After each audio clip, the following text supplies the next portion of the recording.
देश पढ़े लिखे शास्त्र और ऋषि मुनियों के पास था तो सोने की चिड़िया कहलाता था। आप सबको ज्योग्राफी में पता है कि उल्का पिंड गिरेगा तो लोग मर जाएंगे, और उल्का पिंड को गिरने से रोकता है बृहस्पति, और बृहस्पति एक चक्कर लगाता है 12 साल पे, और हमारे यहाँ महाकुंभ लगता है 12 साल पे। क्या ये छोटा मोटा धर्मशास्त्री बता सकता था? तो पहले हमारे यहाँ प्रकांड विद्वान होते थे। आजकल धार्मिक व्यक्ति अपने आप को समझेगा यूपीएससी वाला हो, खुश रहो।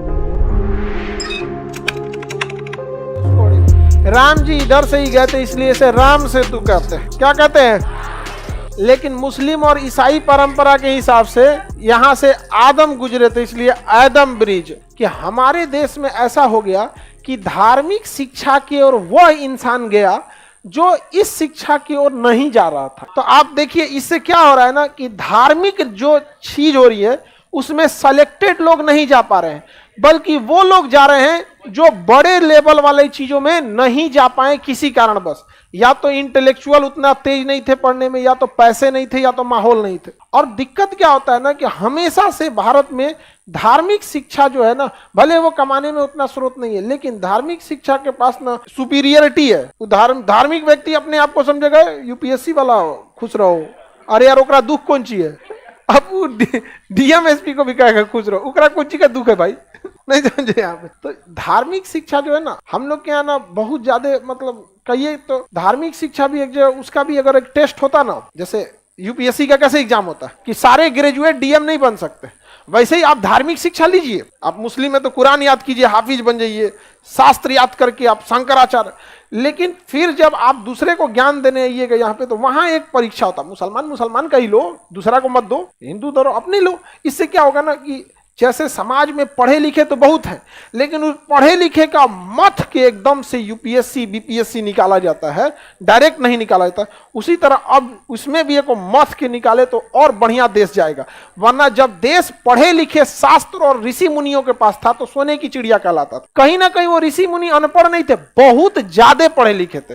और बहुत ज्यादा पढ़े लिखे लोग और कम पढ़े लिखे लोग एक साथ अगर रहेंगे तो कम पढ़ा लिखा वाला ज्यादा बोलेगा और पढ़ा लिखा वाला चुप हो जाएगा। और ये प्रक्रिया अगर लंबे समय तक जाएगी तो पढ़े लिखे लोग दब जाएंगे, अधजल गगरी छलकत जाए वाला ज्यादा उड़ने लगेगा। यहाँ पे यही हो रहा है आजकल, यही हो रहा है यहाँ पे। वरना हमारे देश में ऋषि मुनि जब थे सब कब का, हमारे यहाँ देखिए आप सबको ज्योग्राफी में पता है कि उल्का पिंड गिरेगा तो लोग मर जाएंगे। ससुरा उल्के पिंड से डायनासोर मरा था सब, और उल्का पिंड को गिरने से रोकता है बृहस्पति, क्योंकि उसे वैक्यूम क्लीनर कहते हैं। और बृहस्पति एक चक्कर लगाता है 12 साल पे, और हमारे यहाँ महाकुंभ लगता है 12 साल पे।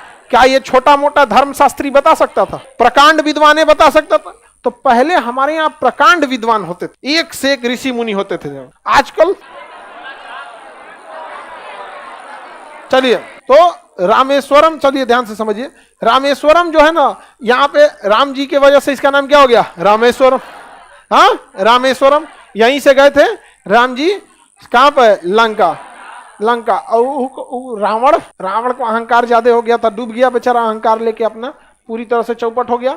आगे बढ़ते हैं, बाकी रामायण की कहानी आपको पता है। इसी का नाम आदम ब्रिज है। यही पंबन द्वीप पर एक छोटा सा जगह है रामेश्वरम, जहां एपीजे अब्दुल कलाम का जन्म हुआ था। एपीजे अब्दुल कलाम का जन्म भी कहां हुआ था? रामेश्वरम। पंबन द्वीपों का एक समूह है जिसके ऊपर पाक की खाड़ी तथा नीचे मन्नार की खाड़ी या भारत तथा श्रीलंका के बीच अवस्थित है। यह द्वीप जो है कई सुनामी की वजह से कई द्वीप क्षतिग्रस्त हो गए हैं। इसका सबसे प्रमुख भाग रामेश्वरम है, जहां एपीजे अब्दुल कलाम का जन्म स्थल। पौराणिक मतलब मान्यताओं के से राम जी इसी रास्ते से क्या हुए थे, गए थे।